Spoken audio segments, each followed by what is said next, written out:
Hello friends, good morning. मैं Sandeep Pandey.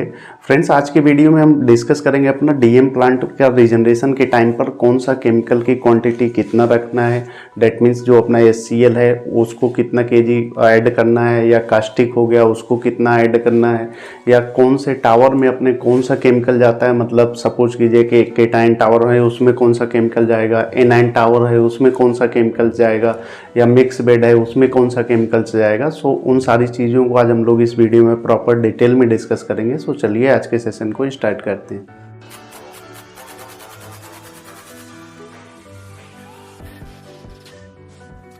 So friends, सबसे पहले हम लोग देख लेते हैं कि अपना केटाइन और एनाइन में कौन कौन सा केमिकल जाता है। उसके हिसाब से हम नेक्स्ट कैलकुलेट करेंगे तो आपको अच्छे से समझ में आएगा। फ्रेंड्स, क्या होता है कि ये अपना जैसे केटाइन टावर हो गया, ये हो गया फ्रेंड्स एनाइन टावर। तो अब यहाँ पर अभी हम ऐसे ही कुछ रैंडमली आप नोट डाउन कर लीजिए, NaOH और HCl। मतलब एनाइन केटाइन हो गया तो मतलब डीएम में अपने दो ही केमिकल रहते हैं, एक NaOH रहता है डेट मीन्स कास्टिक, और एक रहता है HCl। सो फ्रेंड्स, अब इसको अगर हम और भी आसान तरीके से देखना चाहें तो वैसे तो आप डायरेक्टली बोल सकते हो कि केटाइन में जाएगा अपना HCl जाएगा और एनाइन में अपना कास्टिक जाएगा। बट इसको और प्रॉपर वे में अगर हम लोग समझना चाहें तो यहाँ इसको फ्रेंड्स अगर हम और अच्छे से बेटर तरीके से अगर हम समझना चाहें तो क्या होगा कि यहाँ केटाइन का C नोट कीजिए, एनाइन का A नोट कीजिए, यहाँ NaOH डेट मीन्स कास्टिक ही होता है। तो कास्टिक अगर हम नोट डाउन करना चाहें तो यहाँ कास्टिक का C डाल दीजिए, HCl का H लिखिए।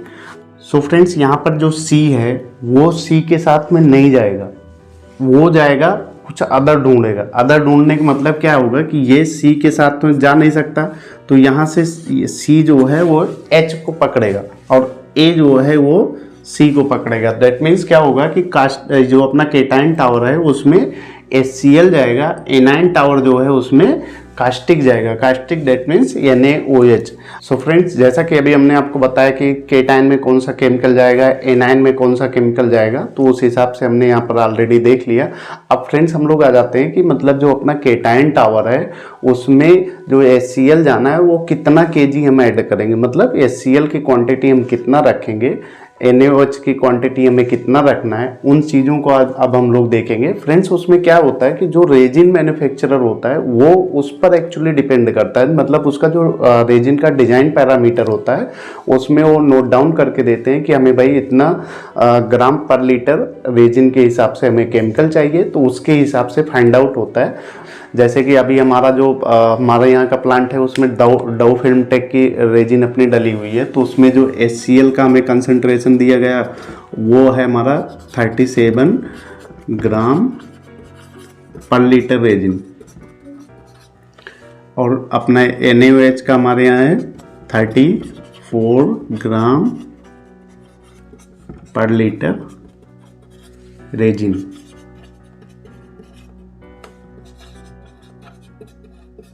ये फ्रेंड्स दोनों 100% केमिकल कंसंट्रेशन के लिए हैं।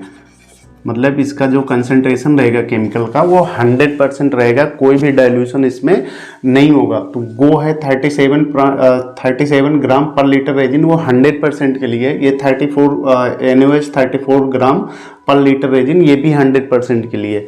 तो फ्रेंड्स, क्या होता है कि जैसे अभी यहाँ पर हमने 34 डाला है, बट एक्चुअल में जो और भी रेजिन मैन्युफैक्चरर हो गया, जैसे ये तो हमारा डव फिल्म टेक का है, तो उसका जो पैरामीटर है डिजाइन उसके रिक्वायरमेंट के हिसाब से इतना है। आयन एक्सचेंज की रेजिन होती है, उसकी डिजाइन उसकी रिक्वायरमेंट अलग रहती है, जैसे 80 से 100 ग्राम रहता है, या 150 से 160 ग्राम होता है, या कुछ रेजिन का होता है 50 से 60 ग्राम होता है, 60 से 70 ग्राम होता है। तो मतलब वो वेरियस जो भी रेजिन मैन्युफैक्चरर हैं उनके हिसाब से रहता है। तो अच्छा तो बेटर आपको यही रहेगा कि आपकी जो रेजिन डली है उसका जो मैन्युफैक्चरर क्या रिकमेंड कर रहा है कि मतलब उसको 1 लीटर रेजिन को चार्ज करने के लिए कितना केमिकल की रिक्वायरमेंट होगी, आप उसके हिसाब से कैलकुलेट कीजिएगा। अभी हम हमारे यहाँ जो डव फिल्म टेक है हम उसके हिसाब से कैलकुलेट करके आपको दिखा दे रहे हैं। आप अपने हिसाब से जो भी आपका मैन्युफैक्चरर रहेगा उसके हिसाब से आप नोट डाउन कर लीजिएगा और कैलकुलेट कर लीजिएगा। सो फ्रेंड्स, अभी क्या है कि ये हमारा HCl अब सब कंसीडर करते हैं पहले HCl का ही। मतलब ये केटाइन को पकड़ लेते हैं, केटाइन टावर में इसमें रेजिन टोटल फ्रेंड्स कितनी है केटाइन में? अभी हमारे यहाँ जो रेजिन क्वांटिटी है फ्रेंड्स वो 3000 लीटर है केटाइन के लिए। सो फ्रेंड्स अभी HCl इसमें केटाइन में, तो अभी हमने आपको बताया HCl जाएगा। अब HCl जाएगा तो इसका 37 ग्राम 1 लीटर रेजिन का है, तो यहाँ 3000 लीटर रेजिन है, दैट मीन्स इसमें 37 का मल्टीप्लाई करवा देंगे तो ये क्या होगा कि केमिकल रिक्वायरमेंट HCl रिक्वायरमेंट कितना हो जाएगी 3000 मल्टीप्लाई बाई 37। ये रहेगा फ्रेंड्स, केयर करना इस चीज़ को, ये 100% कंसंट्रेशन के लिए है, ऐसा नहीं कि इसमें डाइल्यूशन है, ये 100% के लिए है। तो इसको हम लोग कैलकुलेट करेंगे फ्रेंड्स, तो ये आ जाएगा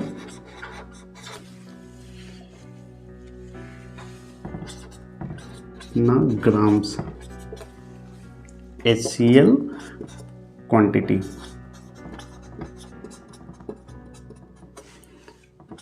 फ्रेंड्स ये ग्राम में है तो इसको हम लोग केजी में कन्वर्ट करेंगे, तो यहाँ से 1000 से डिवाइड करेंगे तो ये 3 जीरो कट जाएंगे, तो ये बचा कितना 110 केजी।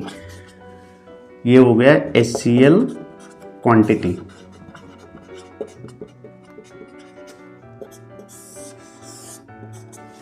ये कितने पर है फ्रेंड्स? एट द 100% कंसंट्रेशन पर है। अब सेम एज हम लोग A9 का निकाल लेते हैं। A9 टावर में, A9 में अपने फ्रेंड्स क्या होगा, A9 के लिए अपना NaOH यूज होगा। NaOH में मतलब 34 ग्राम पर लीटर रेजिन है, तो मतलब अपने रेजिन क्वांटिटी क्या है A9 में?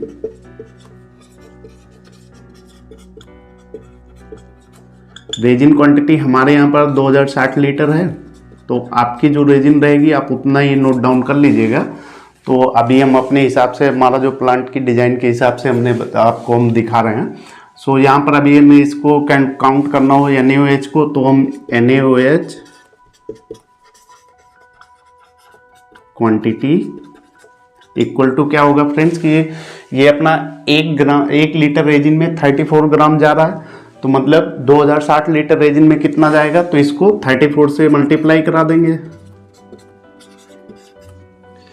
फिर जो फ्रेंड्स आएगा वो अपना, इसको हम लोग कैलकुलेट करेंगे।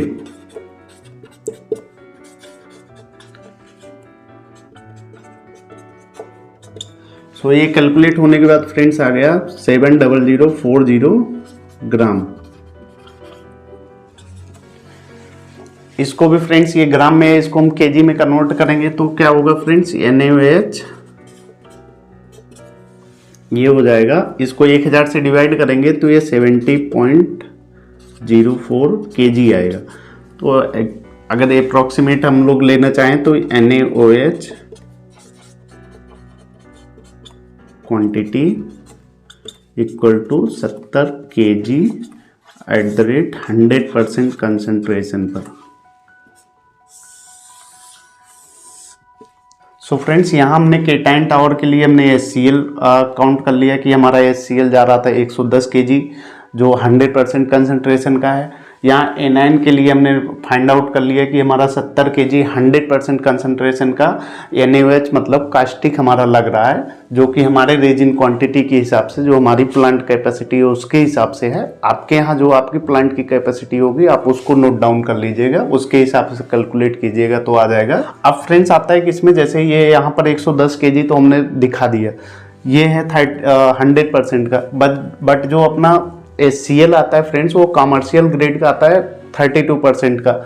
यहाँ पर जो A9 के लिए हमने NaOH कैलकुलेट किया, बट NaOH जो अपना आता है वो कमर्शियल ग्रेड में वो अपना 45% का आता है, बट यहाँ पर 100% का है। तो हम लोग उसको कैसे एग्जैक्टली काउंट कर सकते हैं कि भाई हमारा 45% में इतना जाएगा, ये 32% में इतना जाएगा। सो उसको अब हम लोग कैलकुलेट कर लेते हैं। सो फ्रेंड्स अभी हमने कुछ बाकी चीज़ें इरेज कर दिया बिकॉज ऑफ स्पेस की कमी थी। यहाँ पर हमने डाल दिया कि हमारा जो कैलकुलेट होने के बाद HCl आया था उसकी क्वांटिटी 110 केजी थी जो 100% कंसंट्रेशन का था। NaOH जो हमारा था वो 70% है, 70 केजी हमारा लग रहा है जो कि 100% कंसंट्रेशन का। अब हम लोग 1 बाई 1 करके HCl का निकाल लेते हैं कि वो अगर हमारा कमर्शियल ग्रेड 32% में आएगा तो कितना होगा। सो HCl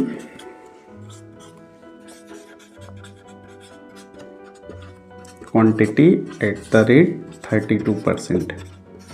फ्रेंड्स इसका एक बहुत अच्छा फार्मूला होता है, ऑलरेडी हमने एक वीडियो भी डाल रखी है, वहाँ पर आरओ के केमिकल कैलकुलेशंस के बारे में है, और भी जितना जो भी केमिकल कैलकुलेट करना हो, डोजिंग कैलकुलेशन करना हो, उन सब की ऑलरेडी वीडियो हमने डाल रखी है। सो उसके हिसाब से हम लोग यहाँ पे देख लेते हैं। फ्रेंड्स इसमें क्या होता है, N1B1 इक्वल टू N2B2, ये अपना एक मास्टर फार्मूला है फ्रेंड्स। यहाँ पर N क्या होता है, जो कंसंट्रेशन है, B क्या है, वो वॉल्यूम होता है। अब N मतलब जो N1 और V1 जो हमें दिया गया है, और N2 और V2 जो हमें निकालना हो, मतलब उसका कंसंट्रेशन जो हमें निकालना हो, उस चीज़ को हम लोग इस साइड में रखेंगे। तो N1 हमारा क्या है फ्रेंड्स, यहाँ पर जो 110 kg है और 100% कंसंट्रेशन का है, तो N1 अपना 100 हो गया, V1 अपना 110 kg हो गया, इक्वल टू N2 अपने को निकालना कितना है फ्रेंड्स, वो कंसंट्रेशन वो हो गया 32% का। हमारा जो कमर्शियल ग्रेड आता है वो 32% HCl का रहता है। तो अब हमें 32% का केमिकल सॉल्यूशन बनाना है, तो हमारा जो कंसंट्रेशन N2 हो गया वो 32% हो गया, मतलब यहाँ 32 आ गया, मल्टीप्लाई V2 ये हमें मालूम नहीं है। तो यहाँ से V2 इक्वल टू क्या हो जाएगा कि ये 100 मल्टीप्लाई 110 डिवाइडेड बाई 32, ये 32 नीचे आ जाएगा। अब हम लोग इसको कैलकुलेट करेंगे। सो फ्रेंड्स अब हम ये हमारा कैलकुलेट होकर आ गया 343.75 kg। इसको हम लोग नियर अबाउट वैल्यू पकड़ लेते हैं, तो ये हो गया 344 kg, ये एट द रेट 32%, मतलब जो हमारा कमर्शियल ग्रेड का रहेगा HCl, उसका जो हमें क्वांटिटी ऐड करना है वो 344 kg ऐड करना है, जो हमारे कैलकुलेशंस के हिसाब से, जो हमारी रेजिन क्वांटिटी है उसके हिसाब से 344 kg 32% का केमिकल हमारे उसमें HCl रिक्वायरमेंट होगी, जो हमारे केटाइन में जाएगा। सेम एज हम लोग अब एनाइन का देख लेते हैं। एनाइन टावर में क्या होगा फ्रेंड्स कि NaOH जो अपना आता है, NaOH का कंसंट्रेशन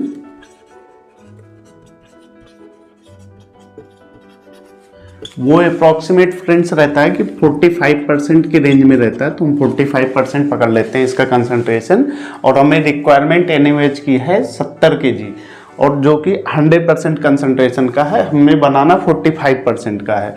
सो सेम फार्मूला यहाँ पर भी अप्लाई करेंगे फ्रेंड्स। तो ये क्या होगा, N1B1 equal to N2B2। Friends N1 क्या है, जो कंसंट्रेशन हमें दिया गया है वो 100% है, तो यहाँ पर 100 आ जाएगा। V1 हमें मालूम है, यहाँ 70 kg हमने नोट डाउन कर रखा है, जो हम कैलकुलेट करने के बाद निकाले वो हमारा 70 kg आया, तो हम यहाँ पर इसको 70 नोट डाउन कर देंगे। N2 जो हमें रिक्वायर्ड कंसंट्रेशन है, मतलब जो कंसंट्रेशन हमें निकालना है वो हो गया, तो वो हमें निकालना कितना है 45% का, तो हम यहाँ पर 45 डाल देंगे। V2 हमें मालूम नहीं है, तो हम V2 को एज ए दिस छोड़ देंगे। तो यहाँ से V2 इक्वल टू क्या होगा फ्रेंड्स, 100 मल्टीप्लाई 70 डिवाइडेड बाई 45। अब 45 नीचे आ जाएंगे, तो इसको हम लोग कैलकुलेट करेंगे। ये अपना कैलकुलेट होकर आ गया 155.55 kg। सो ये वैल्यू फ्रेंड्स 155.55 kg है, इसको हम लोग एक बढ़ाकर नोट डाउन कर लेंगे, तो अपना NaOH की क्वांटिटी आ जाएगी। NaOH बराबर हो जाएगा 156 kg एट द रेट 45%। मतलब फ्रेंड्स क्या हो गया कि जो हमारा केमिकल अभी हमारे पास जो अवेलेबल कंसंट्रेशन है वो हमें 45% का है।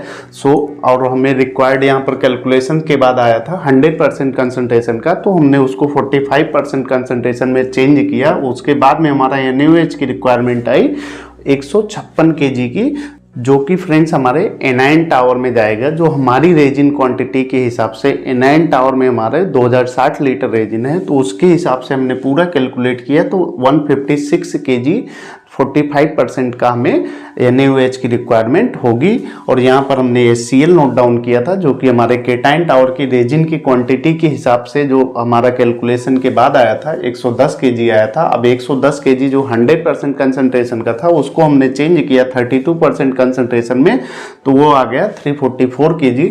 सो फ्रेंड्स, नेक्स्ट वीडियो में हम बात करेंगे अपना जो डीएम प्लांट का रेजिन का वर्किंग प्रिंसिपल होता है, मतलब रेजिन कैसे वर्क कर रही है, मतलब हमारा जो आयंस होते हैं उनको कैसे रिमूव कर रही है, उन सारी चीज़ों को हम लोग नेक्स्ट वीडियो में डिस्कस करेंगे। अब मैं उम्मीद करता हूँ कि आपको केमिकल डीएम प्लांट के केमिकल कैलकुलेशन से रिलेटेड प्रॉब्लम आपको नहीं आएगी। अगर इनकेस आपको कोई प्रॉब्लम आ रही हो तो आप कमेंट करके बता सकते हो, उसका सॉल्यूशन हम आपको दे देंगे। सो चलिए मिलते हैं नेक्स्ट सेशन में। Thank you so much.